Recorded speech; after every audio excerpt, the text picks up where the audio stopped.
Uh, blah blah blah. These are my foes. Circus Jacks, whoever this is, goes, John, you must have done something real fucked up to get Cecil to add so much mustard to the script, huh? The Jack Show peeps put you on a pedestal and carried you through every show to hide your weaknesses and shape your persona. The problem is, by yourself, you don't have one. See how they're all going after us in different ways? Yeah. We all need to get together and form Voltron and just go there. These people, like, they think they have some kind of handle on psychologically whittling us down, and then they're gonna, this is what they do, divide and conquer. Nobody feels this way about John. Like literally nobody feels this way about John at all. He has his Right. persona is hilarious, and it's actually who he is. And Cecil comes in, yeah, but John never did anything to me. I was just getting frustrated and took it out on him. I was being a textbook belligerent drunk. Being right or wrong isn't the issue. The issue is me acting like an asshole. Now, that's going to seem like an apology to you, Shane, It's right? not because he snuck in there. It's not right or wrong. Right. Yeah, I know, Cecil. See, that's the thing. I've been on stream with these people too much. I kind of see through the bullshit.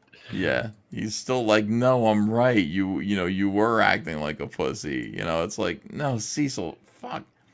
So, some people, here's the whole thing. Like, Cecil going to bat, for Mrs. Nerdrotic, like, so harshly, Mhm. like, so over the top. You go, like, what in the world? Like, why would Cecil do that exactly? You know? Well, Uh, here's what's weird. It's almost like Cecil's doing more damage than anything to Nerdrotic's wife because of that. Like, you know what? It's like he kind of put it up under a spotlight. It's like well, I know exactly. Like he Streisand affected it. right, Streisand Streisand affected. effect. Yeah. And I said to him when I was there, I was like, "What do you want to?" And I think I said it got clipped and put in another video. I said, "What do you want to go to a bunch of Nerdrotic parties? Are they inviting you to parties? You want to go hang out with them, and that's why you feel like you have to do this?" And I was just guessing. I didn't know. But here's Nerdrotic from 2 weeks ago. Cecil was going to come to our meetup. He told me last night he couldn't make it. Oh shit! Wow. Cecil's in direct communication with Gary Nerdrotic being invited to meetups in Vegas and shit. And then suddenly, coincidentally, oh, poor Mrs. Nerdrotic. Oh, dear. Okay, Cecil. Wow. Now it kind of comes, full picture. Wow. That's funny, dude. That is funny. I'm not hating at all. I would Seriously, high I'm five not. Cecil right now. I would high five him. You would? You would high five him for that? Well, but I would actually slap him in the forehead. Like I would set it up like a high five and then just crash it down on his face. Yeah. I don't know why that's funny though. Wow, Cecil, come on. Well, I mean, this is the whole thing. Like, I said this before. I'm not wrong about any of this. I want people to know there are people who send me messages all the time who are like Friday Night Tights fans to go, I don't know why Ethan is like talking about those guys. They never talk about him. Ethan's unhinged and jealous. I'm unhinged, but I'm not jealous. Shane, they're talking about me all the time in private and setting up weird whisper network communications.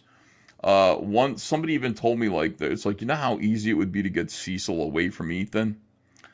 They see that's what they're doing here. They invite you to a party. It's party time all the time, and trying to sort of pull away. You see all these people sending John Malin weird dispiriting messages, you dispiriting messages, Yeah. all this stuff. This is what's going on. It's like, come to our party, Cecil. Come hang out with us. Et cetera, et cetera. And it's like, what do we do? What are we supposed to do about this? Just sit around and do nothing, or push back a I, little bit. Whoa, you want to fight for Cecil? No, I just told Okay. Cecil the truth. I looked at him directly at the convention. I said, I know you want money. I know that life is your new life is expensive, and all this stuff. Your divorce is expensive, all these things. If you're Right. looking for money and just trying to make a living, like you're not going to get anything over there. Like they don't have any. Well, what do you think is going to happen? They're going to all pull together for you to raise money for your comic the way that we do. Like that's not how it works over there. Uh, Everybody pulls together for Eric July. Everybody pulls together for Gary Nerdrotic on Friday Night Tights to get him super chats. Nobody nobody goes, you know what? We're going to dedicate this stream to Andy Smith today to make sure that his book gets to 6 figures so that he can produce a book this year. And nobody does that over there. That's here. right. Well, I mean, they have had like some people on like Graham and Graham. Here's Julie, by the way. Yeah, Graham knows it. Like, do we have to choose sides already now? I thought we were past that point already.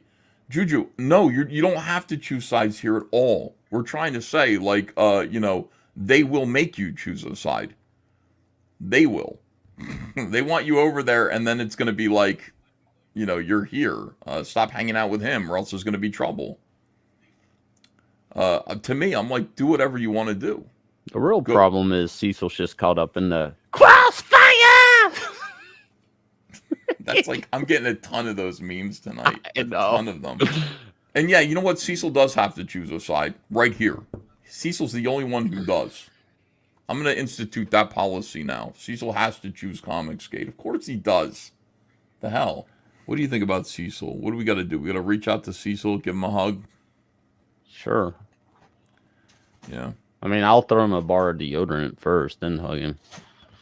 He doesn't smell bad. He's a clean fellow. He's a good guy.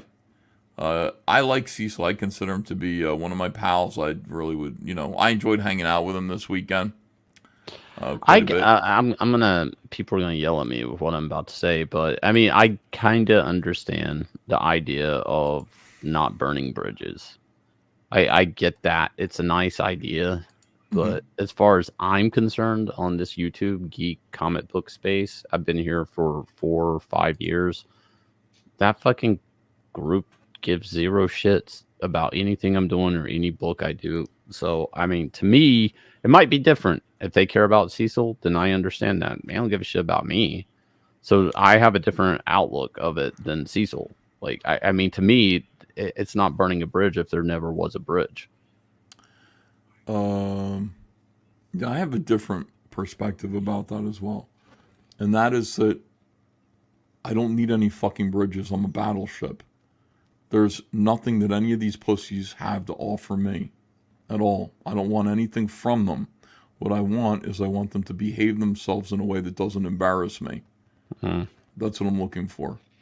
And if we could have that where they're actually standing by what they're saying, and they're, they appear to be seeking to make a difference if they're making good points instead of just repeating our points, I would appreciate that. I would like that. The idea that heel versus babyface was a bridge for me is such a fucking insult. And it's just one of the things that, when we talk about being ghettoized to YouTube and this feeling that we don't get to be in comic shops or conventions and stuff, that's one of the real,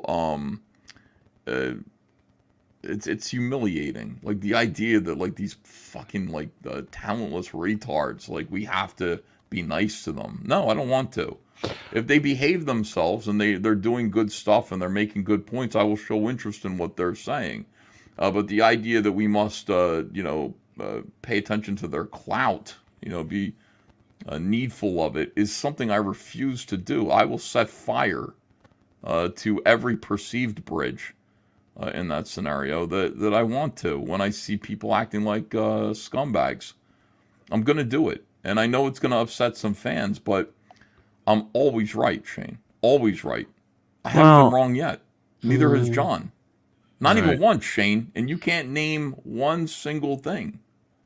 I mean, one single thing. I don't know if I would, but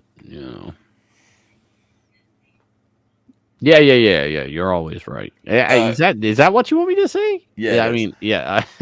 Kawazarador says, "Is this all Ethan does? Is whine and eat?" Yeah, pretty much. Ask my wife and snore. The algorithm grifters want you to sink to their level. Like, either this is a real thing or it isn't. I mean, if it's just a YouTube grift, I mean, that's fine, I guess. But I want it to be more than that. Chuck Castle, EVS, you take so much time out of your life to call out the Zeros and Eric. Use some of that to fix this Cecil and John issue. They are worth it. What would I do? How would I fix it?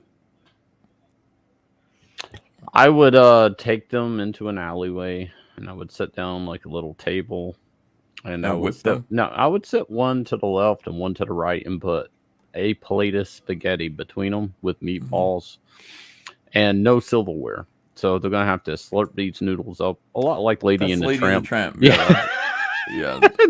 But if John will take his nose and roll a meatball over to Cecil, and they'll think they're just eating a spaghetti, and then before you know it, they're smooching. I would like them. No. I don't think that's a good idea. I would like the two of them to sit down and just remember the good times. We could use Comicsgate as Comics Great to remember the good times together. I mean, yeah. If you were to do a less gay thing than I suggested, sure, why not?